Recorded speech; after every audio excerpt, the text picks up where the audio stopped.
کیا آپ جانتے ہیں ہم اس زمین پر اکیلے نہیں رہتے؟ ہمیں نظر نہ آنے والی ایک ایسی مخلوق اسی دنیا میں ہمارے ساتھ موجود ہے جو ہمیں دیکھ سکتی ہے، ہماری باتیں سن سکتی ہے اور بعض اوقات ہماری زندگی پر اثر بھی ڈال سکتی ہے۔ یہ کوئی فلمی کہانی نہیں، یہ قرآن کی بیان کردہ ایک حقیقت ہے۔ آج کی اس ویڈیو میں ہم بات کریں گے جنات کی دنیا کی، کہ وہ کون ہیں، کہاں رہتے ہیں اور انسانوں سے ان کا کیا تعلق ہے۔ ویڈیو آخر تک دیکھیے گا کیونکہ آخری حصہ سب سے زیادہ چونکا دینے والا ہے۔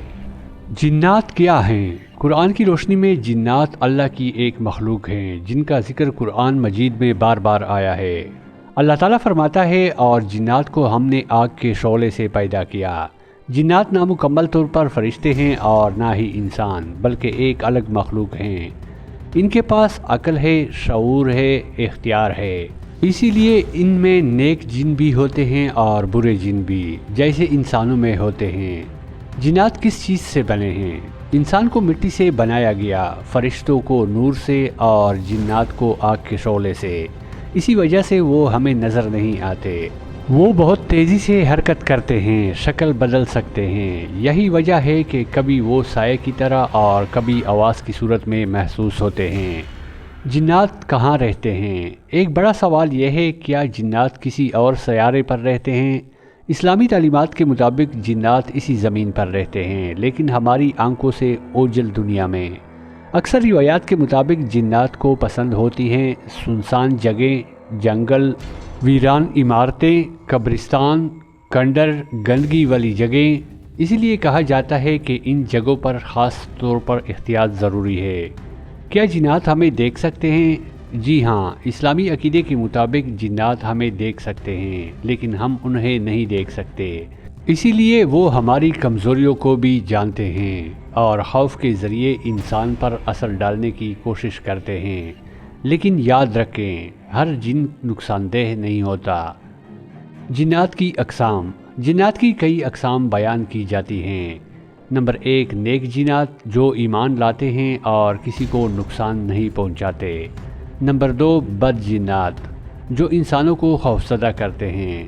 نمبر 3، طاقتور جنات جو تیزی سے سفر اور شکل بدل سکتے ہیں۔ نمبر 4، کمزور جنات جو عام انسانوں سے زیادہ طاقت نہیں رکھتے۔ یہ سب ایک جیسی طاقت کے مالک نہیں ہوتے۔ جنات اور انسان کا تعلق، یہ سب سے حساس موضوع ہے۔ کیا جنات انسانوں کے قریب آ سکتے ہیں؟ اسلامی تعلیمات کے مطابق یہ ممکن ہے، لیکن نایاب ہے۔ کچھ علماء کے مطابق جنات انسانوں کو وسوسے دیتے ہیں، خوف کے ذریعے قابو پانے کی کوشش کرتے ہیں۔ جنات کا قبضہ، حقیقت یا وہم؟ یہ سوال بہت مشہور ہے۔ کئی علماء کے مطابق جنات کا اثر یا قبضہ ممکن ہے، لیکن ہر مسئلہ جنات کی وجہ سے نہیں ہوتا۔ اسی لیے ہر بیماری کو جنات سے جوڑنا غلط ہے اور ہر واقعے کو مذاق سمجھنا بھی غلط ہے۔ اسلام ہمیں اعتدال سکھاتا ہے۔ تاریخی اور حقیقی واقعات۔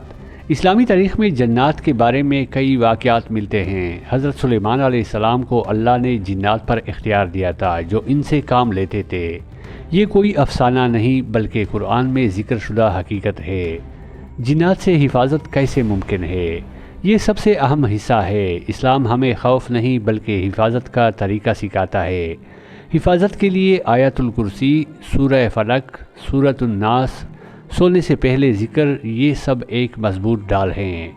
جو شخص اللہ کو یاد رکھتا ہے اس پر جنات کا اثر نہیں ہوتا۔ جنات ایک حقیقت ہے لیکن خوف کی چیز نہیں۔ خطرناک چیز لا علمی ہے۔ جب انسان علم رکھتا ہے اور اللہ پر بھروسہ کرتا ہے تو کوئی نظر نہ آنے والی طاقت اسے نقصان نہیں پہنچا سکتی۔ اگر آپ ایسی مزیدار اور پراسرار حقیقتوں پر مبنی ویڈیوز دیکھنا پسند کرتے ہیں تو ہمارے چینل کو سبسکرائب کریں۔